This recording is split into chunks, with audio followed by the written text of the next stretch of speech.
Alright, so we're back from the gym and we've just done backs. It's probably the second biggest, hardest session of the week.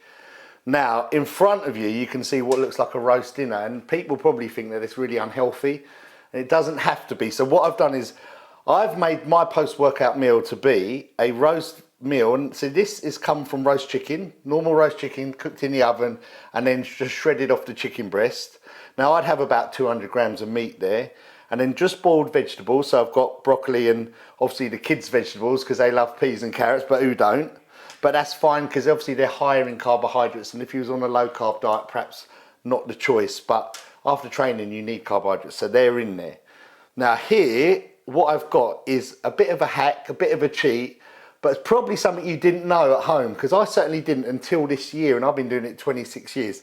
So they're crispy roast potatoes from Asda, but pretty much most supermarkets do a similar thing. And now if you look at per 100 gram on the back, they do vary. So just check the ones you buy, but literally 100 grams of potato, which is half of that, so it's quite a lot of potatoes, it's only got 1 gram of fat in. And you'd probably think that roast potatoes that you get from the freezer are full of fat, and most people wouldn't eat them, but they're as good as no fat in them. And with 100 grams of potatoes, you're also getting 27 grams of carbs. So if I wanted, I could have that whole amount of potatoes and only have about 50 grams of carbs. So really, and they taste amazing when they're first cooked. So put them together, depending on your carb ratio, that would go on the plate. And then I'm not scared of Bisto. So people that's like gravy snobs at home might think terrible, but really all it is just high in salt.